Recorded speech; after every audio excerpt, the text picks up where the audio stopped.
Fala galera, beleza?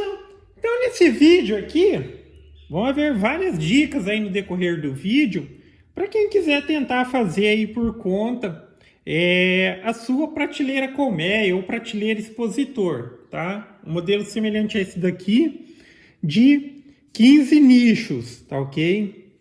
E fica sempre a referência, tá ok? Assim, é óbvio que ter as ferramentas adequadas, elas vão facilitar o seu trabalho, você vai conseguir muitas vezes ali uma perfeição na execução melhor, só que não se limite a isso, tá? Eu não tenho aquela determinada ferramenta, mas sim, existem alternativas. Óbvio que ter as ferramentas adequadas exige de investimento, mas não tomem isso como um impedimento para vocês alcançarem seus objetivos. Da mesma maneira que hoje eu tenho uma serrinha esquadrejadeira aqui, mas se eu não tivesse e quando eu não tinha, eu faria na serra de bancada, eu faria na serra manual, utilizando régua e guia para fazer os cortes e tudo mais, tá? E uma dica que eu também já passo aqui no começo do vídeo é a parte importante do planejamento, porque pouca gente sabe disso, mas muitos dos lugares onde você vai comprar, por exemplo, chapa de MDF, eles já oferecem serviço de corte, tá? Esse serviço de corte, ele tem um custo, tá? Então, na hora de escolher a quantidade de cortes e tudo mais, para que você também não abra mão ali do seu lucro ou do seu ganho, você corta, você tenta fazer a menor quantidade de cortes possíveis. Vou dar um exemplo. A chapa grande de MDF, que eu comprei ela tem 275 por 184. É ruim para mim trabalhar sozinho, muito ruim. Só que para o meu projeto, como eu já fiz o planejamento aqui, o que eu fiz? Eu pedi para que eles cortassem 7 tiras de 30 pelo comprimento total ali da chapa, tá?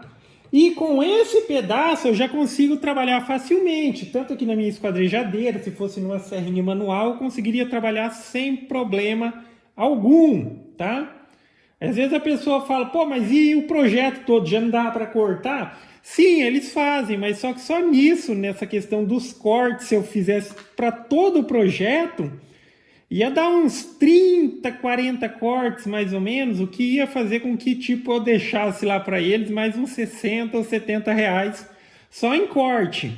Então eu gastei 14 reais em corte para facilitar para mim trabalhar sozinho e os demais eu vou fazer aqui, tá? Novamente mencionando, não é a questão de você tem uma esquadrejadeira.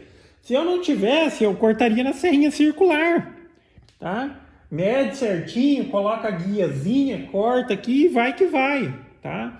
Mas sempre que, se é esse o objetivo de vocês e tudo mais, sempre que sobrar uma graninha ou sempre que você ganhar uma graninha, vai destinando algo para investir em melhores equipamentos, tá? Sem sombra de dúvida, investir em equipamento vai tornar o processo muito mais eficiente. Até então, eu cortava na minha serrinha de bancada ou na serrinha manual. Agora que eu tenho uma esquadrejadeirinha aqui, também fica a dica, procura, sempre encontra o pessoal vendendo usada também, dá para comprar, tá? Agora aqui, ó, eu vou ter uma parte do processo ali que eu vou ter que cortar aquelas peças ou algumas peças com 87. Coloquei a guiazinha aqui, coloquei a trava de limite de comprimento, só encostar aqui e cortar, tá? Então, um processo que aqui eu vou levar tipo vamos colocar alto ali, para mim cortar, vou levar uns 5 minutos para fazer isso no máximo, e é um processo que se eu fosse cobrar, se eu fosse pedir para o pessoal lá cortar onde eu comprei, eles iam cobrar uns 15 reais mais ou menos para cortar, tá? Então aí que tem aquela questão, é uma boa alternativa essa questão de corte para reduzir de acordo com o seu projeto, mas a gente tem que tentar também, o que a gente pode fazer, a gente tem que fazer, para ganhar uma graninha também, tá? Então, outra questão também, deixa eu até corrigir aqui, 32. Aí sempre coloque seu projetinho no papel também, cara. Coloque no papel para se organizar. E aqui é importante você levar em consideração o sistema de montagem para na hora de fazer o corte das peças, que eles sejam feitos adequadamente. Porque, por exemplo, essa encomenda que eu tenho aqui, a pessoa me passou, olha, a medida externa que eu tirei, eu quero que você faça um exatamente igual, ele já tem aquele ali, ele está precisando de mais um, é 90 por 1,82. Só que, como o MDF, por exemplo, aqui é um MDF de 15, então dependendo de como é a montagem que você vai fazer, se a lateral é por fora, se as travessas são por dentro, como que é, tem que descontar. Porque, por exemplo, se eu considero só 90, daí eu corto várias peças com 90 quando eu ponho a lateral, esse móvel ele não vai ter mais 90, ele vai ter 93, porque somou 15 milímetros daqui, 15 daqui, ou 1,5 cm, 1,5 cm, ele tem 93. Então, o esquema que você for utilizar é importante, tá? Para fazer os descontos. No meu caso aqui, as laterais elas vão ser inteiras, elas vão ter 1,82. Consequentemente, na hora que eu estiver cortando as travessas aqui, eu vou cortá-las com 87. Ok? Outro ponto aqui. Também visando facilitar o processo de montagem depois dos nichos das divisórias, você já precisa ver qual que é o melhor sistema. As dicas que eu vou passar na sequência aí do vídeo, quando eu já começar a fazer a montagem, é o sistema que vai ser utilizado apenas parafuso, não vai ter carvilha, não vai ter cadeirinha, do tipo cadeirinha e tal. Vai ser simplesmente por parafuso. E nesse ponto também é importante definir aqui, ó, porque sim, eu poderia montar, digamos assim, as travessas verticais e depois colocar aqui as horizontais, os pedacinhos pequenos ali para encaixar, para tentar parafusar ou utilizar algum sistema. Mas entenda, se eu faço dessa maneira, com elas na vertical e esses pedacinhos pequenos que eu preciso parafusar, eles fossem aonde vai suportar o peso, então quando você coloca alguma coisa ali dentro do nicho, ali vai suportar o peso. É o parafuso que está sustentando o peso. Então teria que ser... É possível fazer, mas eu estou dizendo que daí tem que ser bem reforçado. Porque no sistema que a gente vai utilizar, venha a ser a melhor alternativa, que as travessas inteiras elas sejam assim, e depois as divisórias que vão atuar apenas como divisória, é só para separar um nicho do outro, ela não vai sustentar peso, elas vão ser todas aqui assim na vertical. Então os pedacinhos pequenos, aqui eu vou ter 10 pedacinhos, ó, que a gente vai utilizar um sistema. Eu vou tentar explicar aqui, mas depois na prática fica mais fácil de entender. Depois de colocado todas as travessas, tirar daqui, todas as travessas horizontais, aí a gente vai vir colocando aqui os pedaços, tá? Daí serão pedaços que vão fazer essas divisórias. Como eu já mencionei aqui, serão 10. O sistema que a gente vai utilizar é só parafuso. Aí basicamente o sistema é assim, na hora de fazer a furação aqui onde vai fixar, a gente faz 3 furos. 3 furos. Só que faz 3 furos em todas essas travessas horizontais que tem aqui, obviamente onde vai ficar cada um desses pedaços que vai fazer a divisória. E aí a gente vai montando e vai fazendo o seguinte, a gente coloca só um parafuso no meio dessa peça, aí coloca outra divisória em cima e coloca só um parafuso no meio e faz até chegar lá em cima. Depois a gente vai fazendo o quê? A gente pega sempre a divisória de baixo, a gente torce ela assim, ela vai estar presa só pelo meio, e a gente parafusa de baixo para cima os outros 2 parafusos na divisória. Aí volta essa para o lugar, pega a de baixo e parafusa 2 parafusos, tá? E vai ficar bem resistente, só vai utilizar parafuso e é o sistema assim mais simples, tá? O sistema de carvilha, ele é uma boa opção, mas ele é muito mais trabalhoso. Aí na prática vocês vão entender como vai ser feito. Então, para minha situação aqui, eu já até comecei a cortar, eu já fiz 2 cortes aqui, ó. Essas duas já estão cortadas, eu preciso cortar 6 peças dessas daqui, ó, de 87, depois as duas lateral de 82.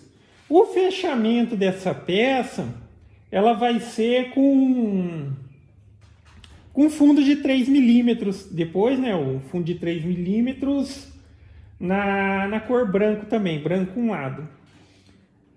Vai ser fitado de borda, vai utilizar fita de borda, tá? Para essa situação, aí também fica aquela mesma condição, cara, não se limite ao fato. Às vezes a pessoa vê alguém dando alguma dica e fala, pô, mas você tem uma coladeira de borda.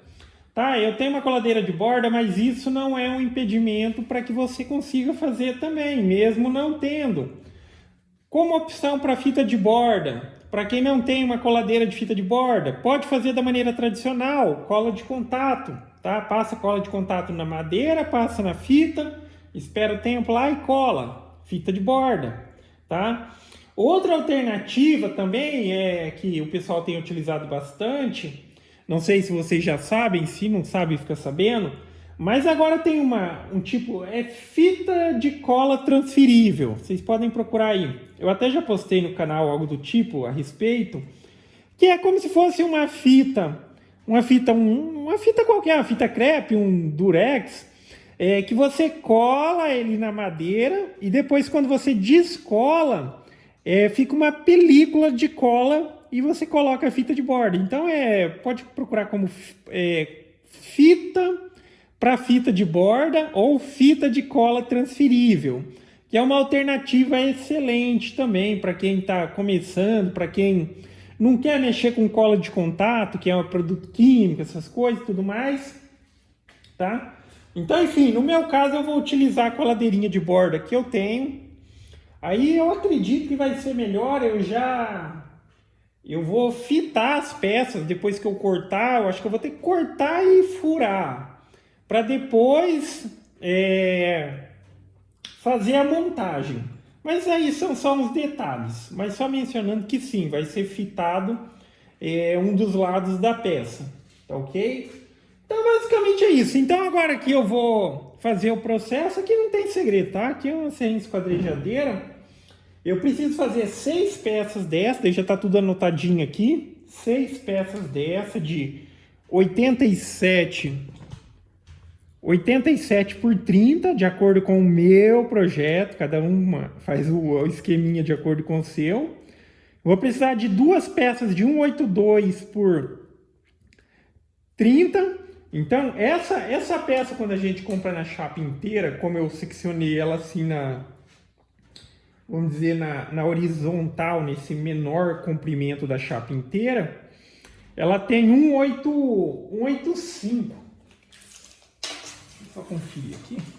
Não, quase 186, mas a gente considera 185 por causa da margem. 185 por 275 na média. Aí dessas daqui eu vou fazer 2 com 82. Aí depois eu vou precisar de 10 pedacinhos de 32,6. Beleza? Eu vou cortar esse material, aí depois que eu cortar eu continuo mais um pedacinho já com as peças cortadas.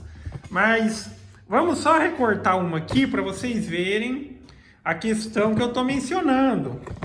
Não se limitem, mas quando tiverem a possibilidade de investir em ferramenta, cara, invistam, tá? Invistam. Ferramenta nunca é dinheiro perdido. Só tome cuidado com o que é prioridade, tá? Tem algumas ferramentas que elas fazem processos bem legais, tá? Que você fala, nossa, que legal. Mas quando é para investir em ferramenta, avalie sempre o que é prioridade, tá? Às vezes você até queria ter, por exemplo, mencionando uma coladeira de fita de borda. É uma ferramenta que, cara, não tem o que falar na questão de agilizar o processo. Só que aí você para e pensa, poxa, mas como eu trabalho com cortes de muitas peças, eu estou cortando na serrinha manual, será que não é melhor eu investir numa serrinha esquadrejadeira? Entendeu? Na questão de investimento, quando for essa questão, só tome cuidado com o que é prioridade. Mas sobrando, cara, comprem, tá? Comprem. Não, é difícil se arrepender de comprar ferramenta. Ferramenta para mim é sempre investimento. Aí veja bem, ó. Aqui, ó. Já está regulado o comprimento do corte, no meu caso aqui, ó. Aqui, ó. É só encostar e cortar, tá? Eu faço esses 2 cortezinhos aqui em 2 palitos. E é aquela questão, se eu peço para eles cortarem na marcenaria, só essa peça aqui, ó, seria 2, 4, é que eu consegui um descontinho, eles fizeram a 2, mas o preço normal lá é R$3. Só aqui seria tipo R$6 para eles fazerem esse procedimento que eu vou fazer aqui agora. E da mesma forma, se fosse na circular, colocaria a guiazinha, ajustaria e cortaria, tá?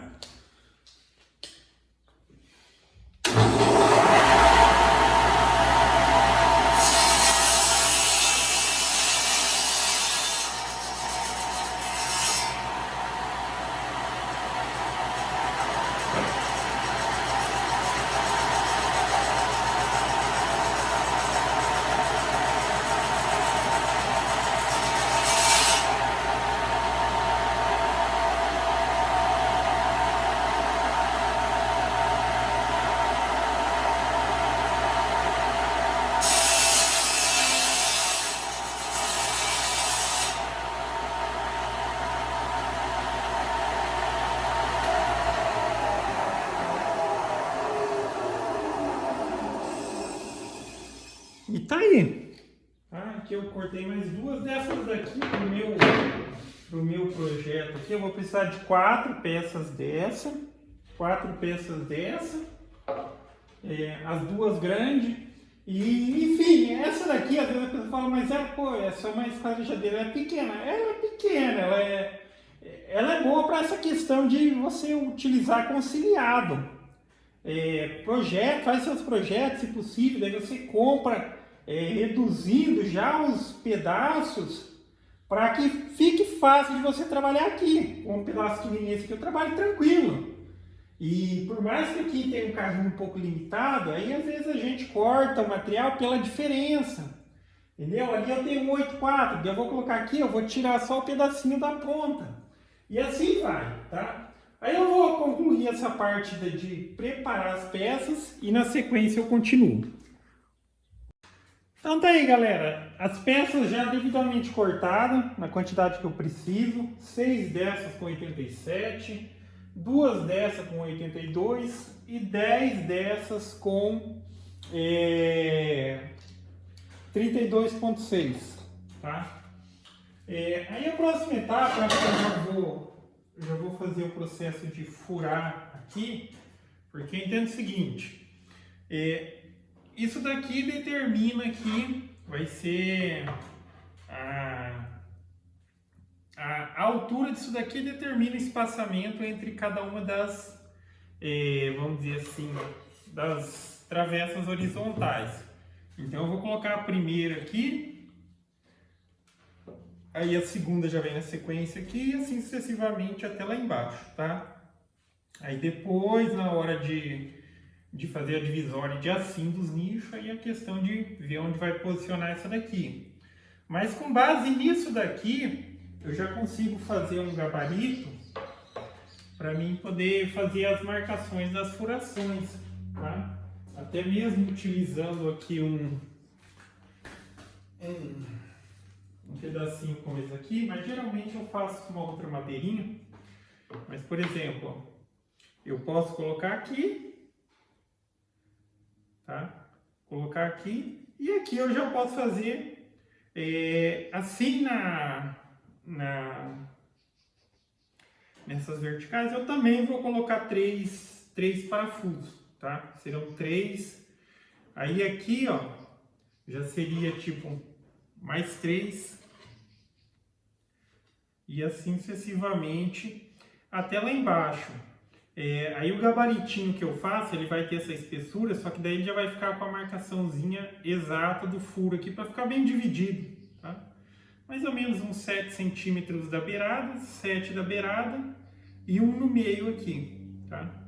7, talvez 5 ficaria mais legal. Uns 5 mais ou menos, tá? Nunca coloque parafuso bem na beiradinha de MDF, tá? No mínimo, eu vou dizer ali uns 3 centímetros, tá? Uns 3 centímetros daqui, tá? Mas para ficar beleza mesmo, não ter problema de às vezes acontecer de abrir o MDF e tudo mais, uns 5 no mínimo, tá? 5, 6 já é um tamanho bem legal.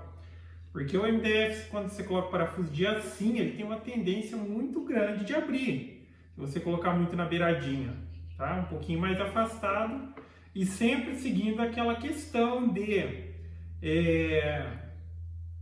furar com uma broca mais fina o material e depois parafusar no furo, tá? Nunca tente colocar parafuso direto no MDF nesse sentido, que ele vai abrir, tá? Aí não importa o quão longe você coloca que ele vai abrir, tá?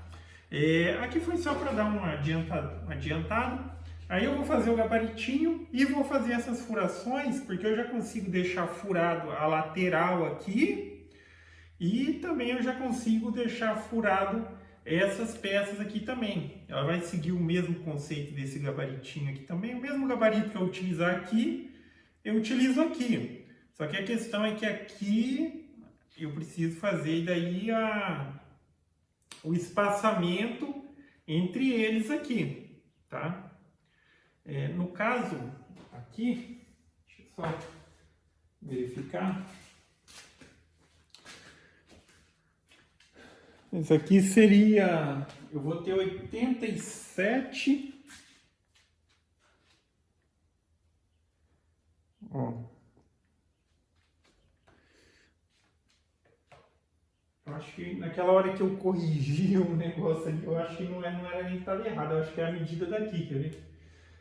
Toda aquela questão que eu mencionei a respeito de tipo ter que descontar, porque veja bem, na hora que a gente for colocar as divisórias aqui dessas partes, está pegando aqui dessas partes aqui, ó, para fazer esses 3 nichinhos assim, perceba, ó, ok, a lateral vai estar aqui, eu vou ter todo esse espaço para dividir, mas eu já tenho que descontar isso daqui. Então é aquela questão, ó, 2 dessas daqui assim, ó, quando é 15 milímetros, vai dar 3. Então isso aqui era 87, aqui vai sobrar, seria 87 menos 3, vai dar 84. Aí eu divido por 1, por 2, por 3 espaço. Dividido por 3. Vai dar 28 centímetros de espaçamento aqui, ó, tá? Entre cada um das divisóriazinhas. Aí não importa como que eu vou medir, mas óbvio que sempre é melhor fazer Daí eu corto umas madeirinhas com 28, porque daí tipo assim, eu só coloco ela aqui, vamos supor que isso aqui tivesse 28. Eu só coloco ela alinhadinha aqui no cantinho, que já tá com 28. Também posso encostar só do outro lado, já tá com 28, e o que sobrar aqui no meio vai ter 28 também, tá ok? Então eu vou dar andamento nessa parte da furação, porque eu acho que é mais fácil já fazer esses furos, tanto aqui os furos das divisórias horizontais, quanto das laterais ali, a vertical. Já deixar isso feito antes de fitar ali, tá? Porque daí depois eu não preciso ficar mais mexendo. Beleza? E por fim, a furação na peça, depois ela vai seguir, obviamente, a referência de alinhamento, os furos já vai estar na posição certinha, mas é feito na hora que já for montar, tá? Aí já é feito nessa hora.